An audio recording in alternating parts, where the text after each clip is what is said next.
Discuss करेंगे BCom third year के management accounting.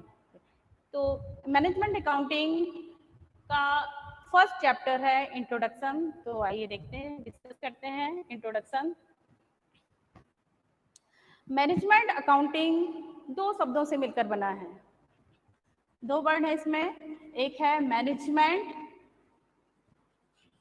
Plus accounting.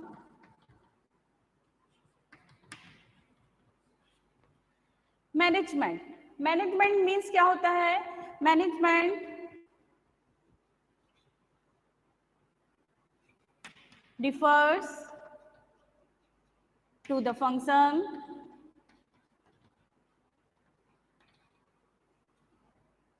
planning,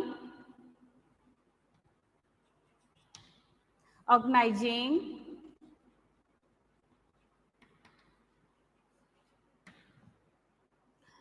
staffing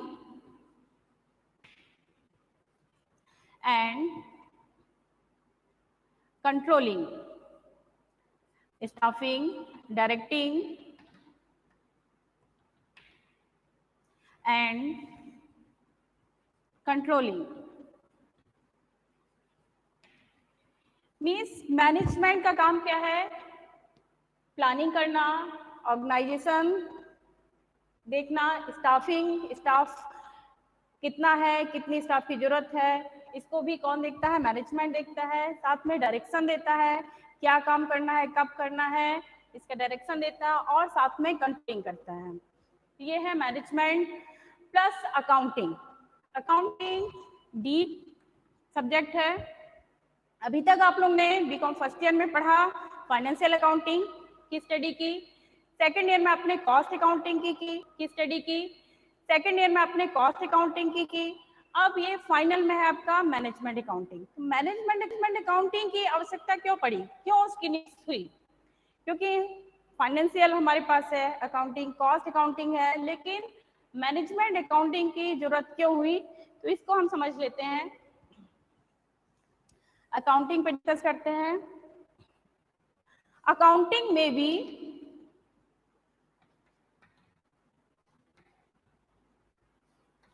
divided into 3 categories. Accounting को 3 categories में divide किया गया है। वैसे तो काफी है, लेकिन मेन अकाउंटिंग की कैटेगरीज कितनी है? 3 है।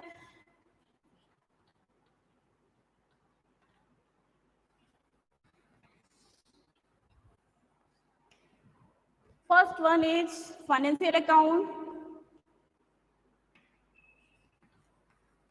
Accounting,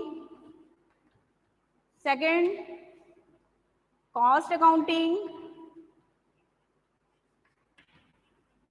and final management accounting.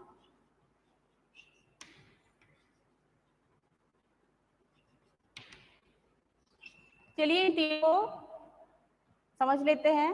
Financial accounting क्या है? फाइनेंशियल अकाउंटिंग जो भी बिजनेस ट्रांजैक्शन है या फाइनेंशियल नेचर के जो भी ट्रांजैक्शन है उनकी रिकॉर्डिंग, क्लासिफिकेशन। फर्स्ट क्या करते हैं? रिकॉर्डिंग करते हैं। सेकंड क्लासिफिकेशन किया जाता है।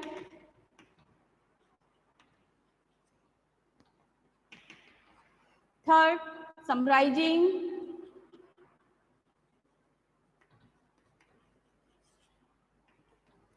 Analysing, analysis and interpreting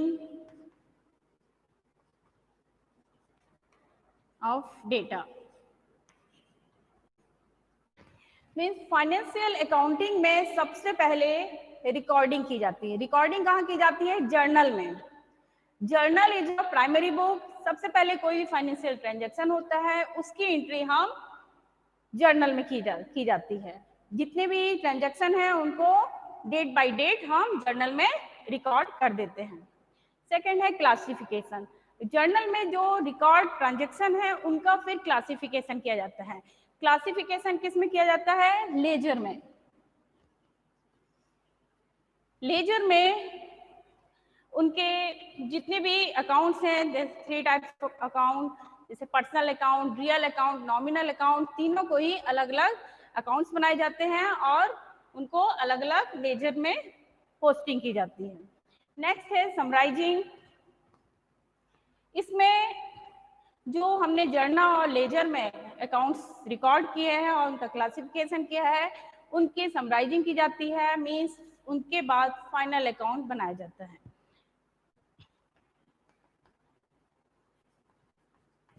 final account में 3 चीजें आती हैं, trading account, profit and loss account and balance sheet.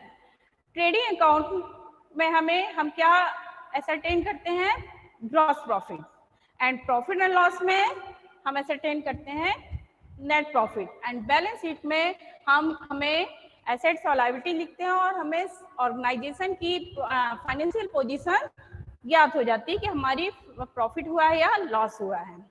तो जब फाइनेंशियल अकाउंटिंग थी तो फाइनेंशियल अकाउंटिंग सिर्फ हमें प्रॉफिट एंड लॉस बताती है। वो भी कब बताती है, जब लास्ट में, मीन्स जब हम फाइनल अकाउंट तैयार कर चुके होते हैं, तब हम ऑर्गेनाइजेशन को पता चलता है या कंपनी को पता चलता है कि प्रॉफिट हुआ है कि लॉस हुआ है।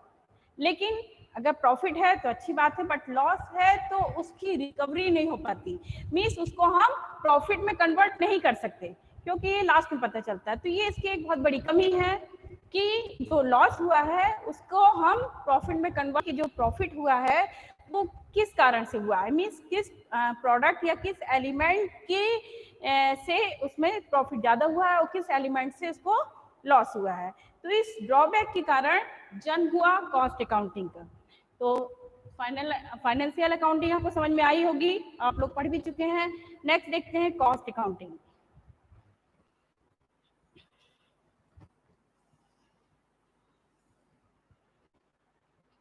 कॉस्ट अकाउंटिंग में हम क्या करते हैं, means to ascertainment of cost.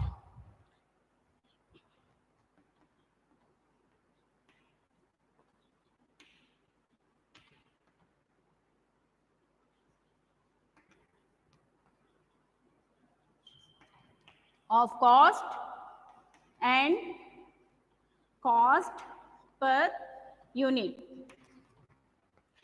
Cost में हम कॉस्ट पर यूनिट निकालते हैं।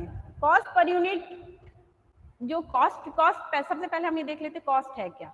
Cost is amount of expenditure incurred on a given thing, means जो कॉस्ट अकाउंटिंग है, अगर कोई भी जो प्रोडक्ट बन रहा है उसमें जितनी भी लागत आई, जैसे मान लीजिए एक मोबाइल है, उसकी कॉस्ट है 10,000, उसको बनने में 10,000 रुपीज लगा, तो उसकी कॉस्ट क्या हो गई 10,000। लेकिन उसमें जो प्रोडक्शन हुआ है वो 3 चीजों से मिलकर हुआ है, क्या, मटेरियल, लेबर और एक्सपेंस। यदि मटेरियल नहीं होगा, रॉ मटेरियल नहीं होता, क्या मोबाइल बन सकता था? नहीं।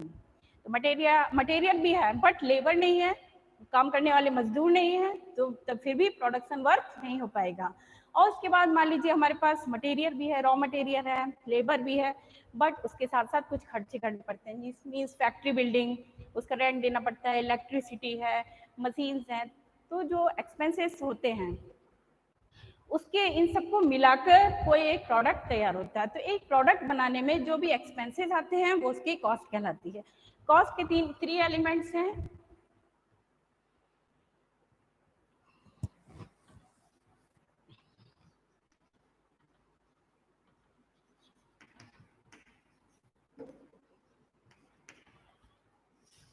फर्स्ट नंबर है material, second labour and third expenses.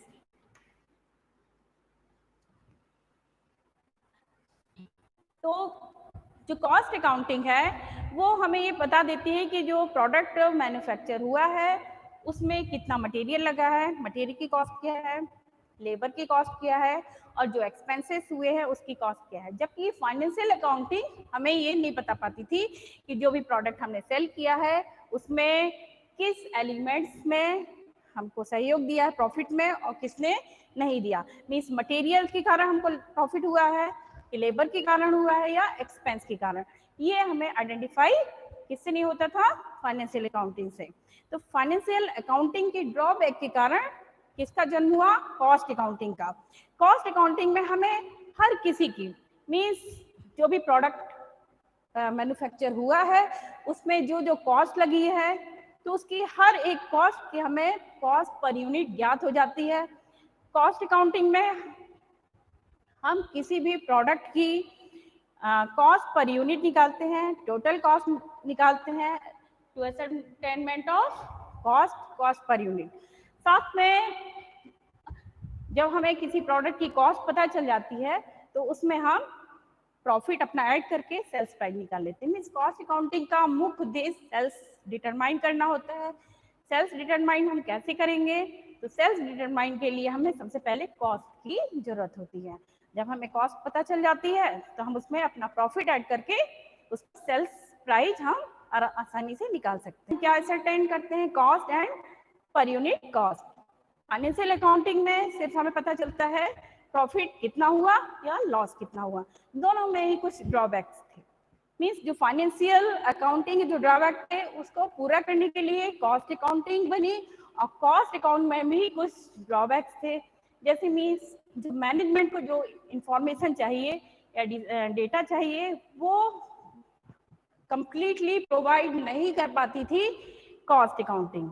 तो इसकी ड्रॉबैक को देखते हुए मैनेजमेंट अकाउंटिंग का जन्म हुआ। मीन्स दोनों के ही ड्रॉबैक से मैनेजमेंट अकाउंटिंग को जन्म हुआ। मैनेजमेंट अकाउंटिंग मैनेजमेंट को डेटा प्रोवाइड करती है, इंपॉर्टेंट डेटा, जिससे कि मैनेजमेंट सही समय पर सही डिसीजन ले सके और अपनी पॉलिसी बना सकें। क्योंकि मैनेजमेंट का काम क्या होता है, पॉलिसीज बनाना और साथ में फ्यूचर की प्लानिंग करना। तो हम ये कह सकते हैं कि जो मैनेजमेंट अकाउंटिंग है वो फ्यूचर ओरिएंटेड होता है। तो चलिए मैनेजमेंट अकाउंटिंग को समझते हैं। तो चलिए मैनेजमेंट अकाउंटिंग को समझते हैं।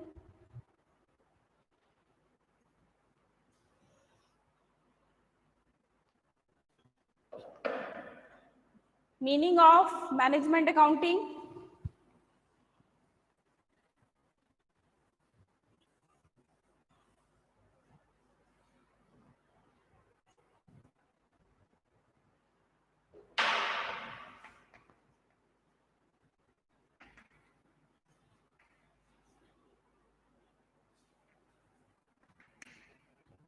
Meaning management accounting. Management accounting is concerned with accounting information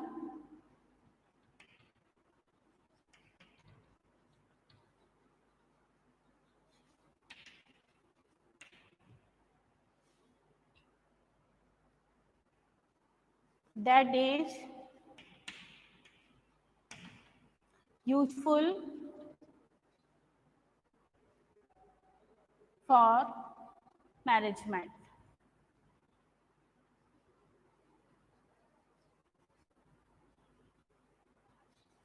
means management accounting management को यूजफुल इंफॉर्मेशन प्रोवाइड कराती है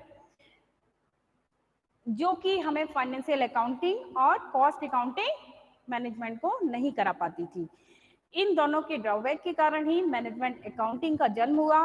मैनेजमेंट अकाउंटिंग का काम सिर्फ डेटा और इंफॉर्मेशन प्रोवाइड कराना है, मैनेजमेंट को डिसीजन लेना नहीं है। मीन्स मैनेजमेंट अकाउंटिंग खुद डिसीजन नहीं लेती, सिर्फ डेटा प्रोवाइड कराती है मैनेजमेंट को, जिसके कारण जो मैनेजमेंट है वो सही समय पर सही डिसीजन ले सके, अपनी पॉलिसी तैयार कर सके और प्रॉफिट को इंक्रीज। मीन्स मैनेजमेंट का मुख्य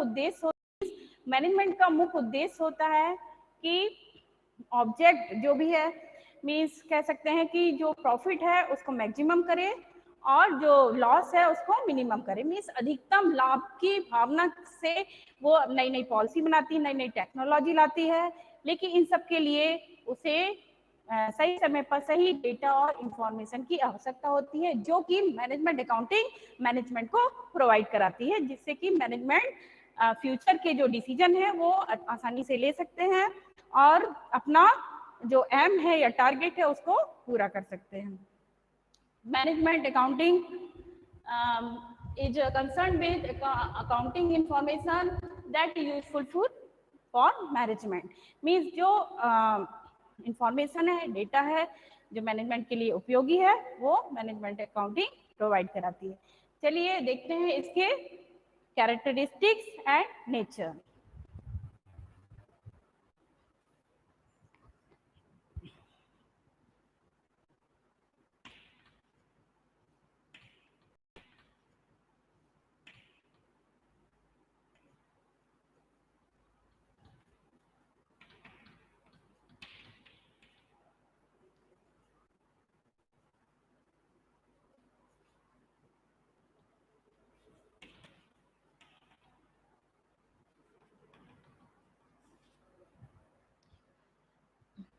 nature and characteristics of management accounting.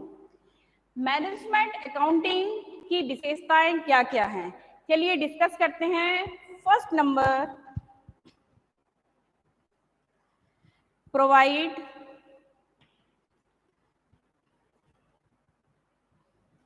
Data not the decision. Second,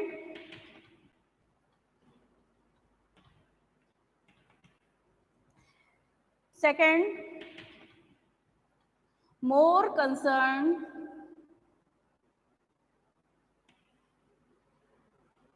with future.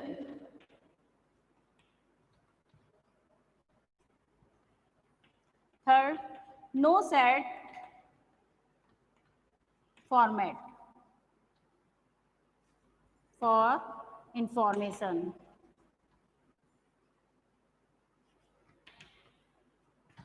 Next, causes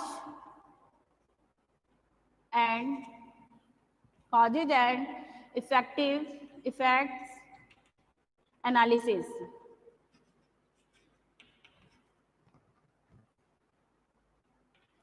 Rules not universal. 6 number है मॉडिफाइड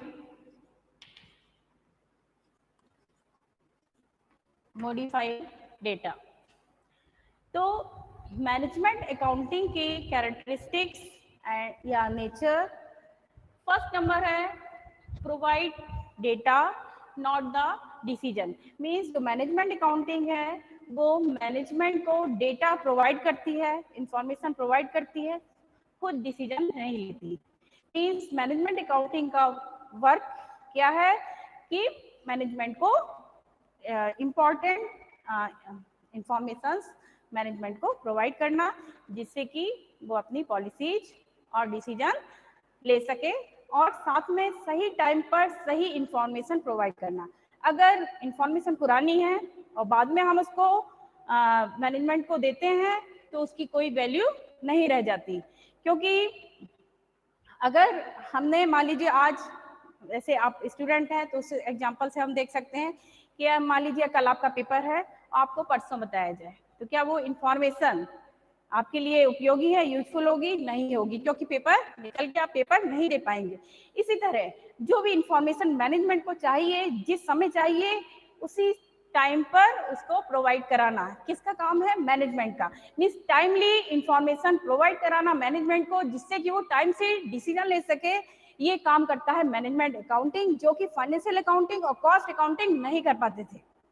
मीन्स उनके ड्रॉबैक के कारण ही मैनेजमेंट अकाउंट का जन्म हुआ, और उनका मुख्य काम है, बाकी कुछ काम नहीं है मैनेजमेंट अकाउंटिंग का। जो भी फाइनेंशियल अकाउंटिंग के आउटपुट हैं और कॉस्ट अकाउंटिंग के जो आउटपुट हैं, उनको एनालाइज करना, एनालाइज करके उसका इंटरप्रेटिंग करके रिजल्ट निकालना, और जो भी इंपॉर्टेंट इंफॉर्मेशन है वो मैनेजमेंट को प्रोवाइड करना, किसका काम है? मैनेजमेंट अकाउंटिंग का। सेकेंड इसका कैरेक्टरिस्टिक्स है more concern with future. Means जो मैनेजमेंट अकाउंटिंग है वो जो इंफॉर्मेशन या डेटा प्रोवाइड करती है वो फ्यूचर के लिए, मीन्स फ्यूचर के लिए प्लानिंग की जाती है।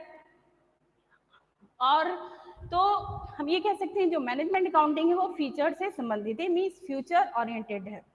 नेक्स्ट है no set format and information. जो मैनेजमेंट अकाउंटिंग है डेटा और इंफॉर्मेशन तो प्रोवाइड करती है, बट इसका कोई फॉर्मेट नहीं है। जैसे फाइनेंशियल अकाउंटिंग का एक फॉर्मेट था, पहले जनरल में एंट्री होती थी, फिर उसका लेजर करते थे, लेजर में क्लासिफिकेशन, फिर उसका समराइजिंग करते थे, एनालाइज करते थे, और लास्ट में इंटरप्रेटिंग से रिजल्ट पता चल जाता था कि प्रॉफिट हुआ है या लॉस। मीन्स एक मैनर में उसको हम अकाउंट्स बनाते थे। इसी तरह कॉस्ट का भी बहुत ज़्यादा नहीं है, बट उसके भी अलग अलग एक हम फॉर्मेट में उसको बनाते हैं कॉस्ट अकाउंटिंग को। बट मैनेजमेंट अकाउंटिंग का कोई फॉर्मेट नहीं है। ये इसका मुख्य उद्देश्य सिर्फ इम्पॉर्टेंट इंफॉर्मेशन को निकाल कर आगे बढ़ा देना, मीन्स मैनेजमेंट को प्रोवाइड करवा देना है। नेक्स्ट है आपका कॉज एंड इफेक्ट्स एनालिसिस।